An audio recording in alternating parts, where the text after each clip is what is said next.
क्या होती है और एक्चुअल में इनका मान क्या होता है। तो आइए जानते हैं सबसे पहले कि किसी भी संख्या के ऊपर यदि घात होती है तो एक्चुअल में वो संख्या कितनी होती है।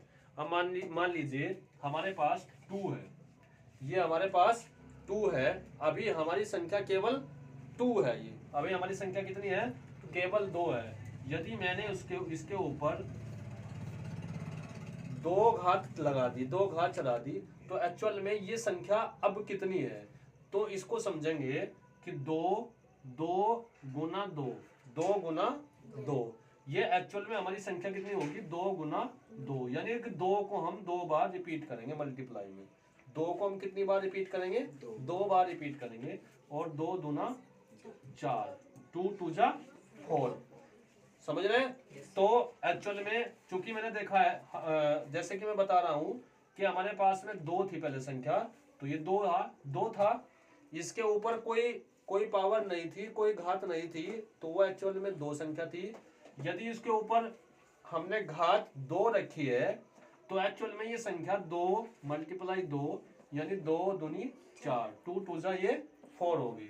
अब इसी तरीके से यदि 2 की पावर हम 3 कर दें तो एक्चुअल में ये संख्या होती कितनी है, तो 2 मल्टीप्लाई 2 और मल्टीप्लाई 2, तो एक्चुअल में ये संख्या 2 2 जा 4, 4 2 जा 8 होगी। यानी मैं इसको लिख सकता हूं कि 2 की पावर 2 इक्वल टू 4, या तो आप 2 की पावर 2 लिख लीजिए या आप 4 लिख लीजिए, ठीक है। 2 की पावर 3, या तो 2 की पावर आप 3 लिख लीजिए या फिर इसको 8 लिख लीजिए। तो ये संख्या 8 है, ये भी आपकी संख्या कितनी है, 8 होगी, क्योंकि 2 के पावर 2 2 जा 4, 4 2 जा 8 हो गई। इसी कड़ी में 6 की पावर 4 मल्टीप्लाई 6 की पावर 2 और डिवाइडेड बाय 6 की पावर 5। तो मैंने आपको बताया है यदि संख्याएं मल्टीप्लाई में दे रखी हैं, यानी संख्याएं का मतलब जो उनका बेस है, जो उनका आधार है, यदि वो मल्टीप्लाई में दे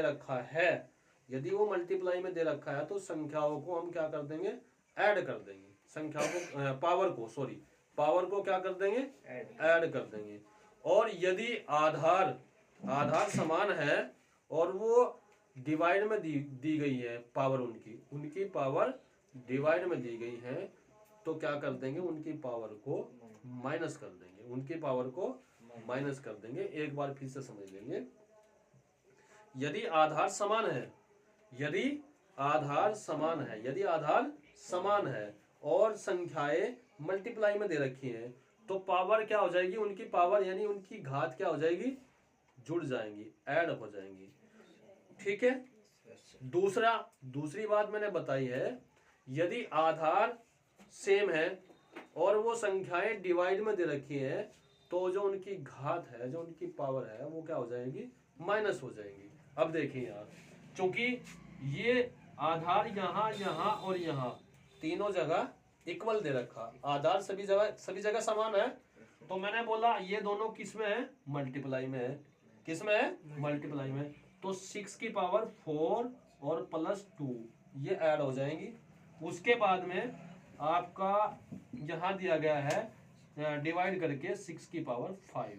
तो जैसे कि मैंने बताया है, यदि आधार समान है और बीच में आपका डिवाइड दे दिया, तो ये संख्याएं क्या हो जाएंगी, पावर इनकी ये माइनस हो जाएंगी। तो 6 की पावर 4 और 2 कितना होंगे, 6, और ये -5, क्योंकि ये डिवाइड है बीच में, तो आधार सेम है और 6 की पावर 5 है, तो 6 में से 5 जाके कितनी बची, 1 बचेगी, यानी कि 6 की पावर 1, यानी 6 आपका आंसर हो गया। 6 क्या हो गया, आपका आंसर हो गया। तो कक्षा 7 की ये मैथ की बुक है और इसमें प्रश्नावली हम 2B को पढ़ रहे हैं। इसमें मैंने आपका प्रश्न नंबर 1 का पहला और दूसरा सम्स मैंने आपको कंप्लीट करा दिया।